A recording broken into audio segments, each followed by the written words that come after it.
What were the three things that you said? Courage, courageous, capable, patriot. Patriot. Okay, so patriot. Yep. So let's go back to 1776, right? This is actually what the American Revolution was fought over, is the vision of the World Economic Forum today. It's the vision that some monarch on the other side of the Atlantic gets to govern the most important questions of how citizens live their lives. The American Revolution, if it was fought to do one thing, it was to say that we, the people, decide how we sort out our differences on climate change, on racial justice, on whatever. We, the people, decide what the right answers are to those questions through a system where every individual's voice and vote counts equally as a citizen, that I'm a citizen of this nation, the United States of America, not some nebulous global citizen pledging allegiance to some sort of corporatocratic autocracy disguised in the mantle of benevolence. And yet we thought we settled that in 1776. And now that ugly monster rears its head again, and we have to be alert to it. Call it our version of wokeness, being awake to the threats posed by an invisible autocratic class. That old world European view that no, the people, the citizenry cannot be trusted to sort these questions out for themselves. It has to be sorted out in the back of palace halls, right? In the back of the corner office of BlackRock on Park Avenue or the mountaintop of Davos at the annual meeting of the World Economic Forum. That is what's at issue. And I reject that vision.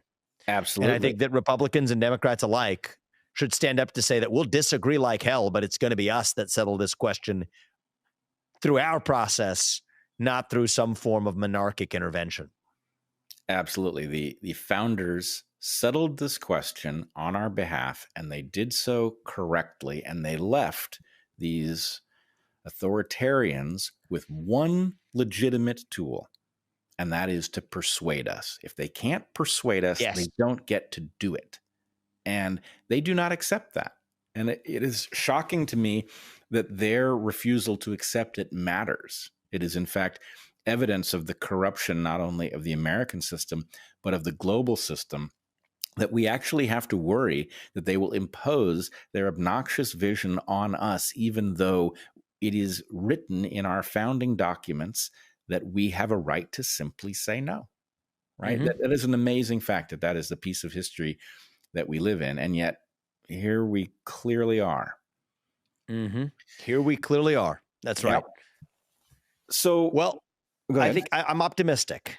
Not blithely optimistic, but optimistic that through a modern Declaration of Independence, a modern revival of that 1776 moment, a modern suspension of the drudgery of bipartisan corruption or haggle or division or whatever you want to call it. I think the corruption and the division are two sides of the same coin.